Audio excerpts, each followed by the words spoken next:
মরিয়া প্রমাণ করিলাম যে আমরা নির্বাচন বিরোধী নই।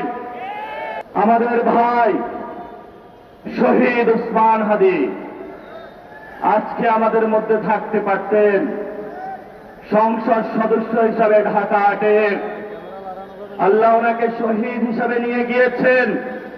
আমরা বিচারের দাবিতে মাঠে গিয়েছি।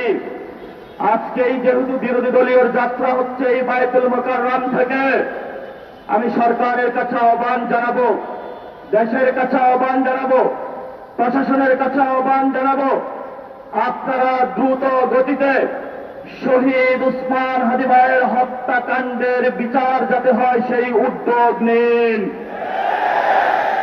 আমাদেরকে এতদিন বলা হয়েছে বিচার এবং নির্বাচন মুখোমুখি দাঁড় করাবেন না। আমরা মরিয়া প্রমাণ করিলাম যে আমরা নির্বাচন বিরোধী নই। এখন সময় এসেছে শহীদ উসমান হাদি ভাইয়ের হত্যাকাণ্ডের বিচার করতে হবে। তৎকালীন সময়ে সংস্কারের নিয়ে বলা হয়েছিল, সংস্কার এবং নির্বাচন বিরোধী করার চেষ্টা চালানো হয়েছিল, ট্যাগ দেওয়া হয়েছিল ওরা নির্বাচন চায় না।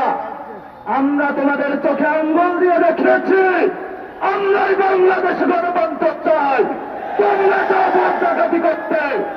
এখন সময় এসেছে, কোন 9-6 চলবে না।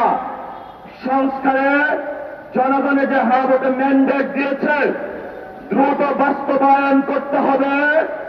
সাথে সাথে বাংলাদেশে সন্ত্রাস, চাঁদাবাজি, দখলদারিত্ব বন্ধ করার উদ্যোগ নিতে হবে।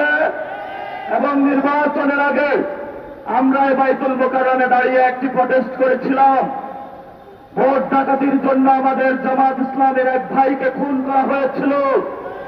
আমরা বলেছিলাম আমরা আবার আসবো, দ্বিগুণ হয়ে আসবো, এসেছে দ্বিগুণ হবে।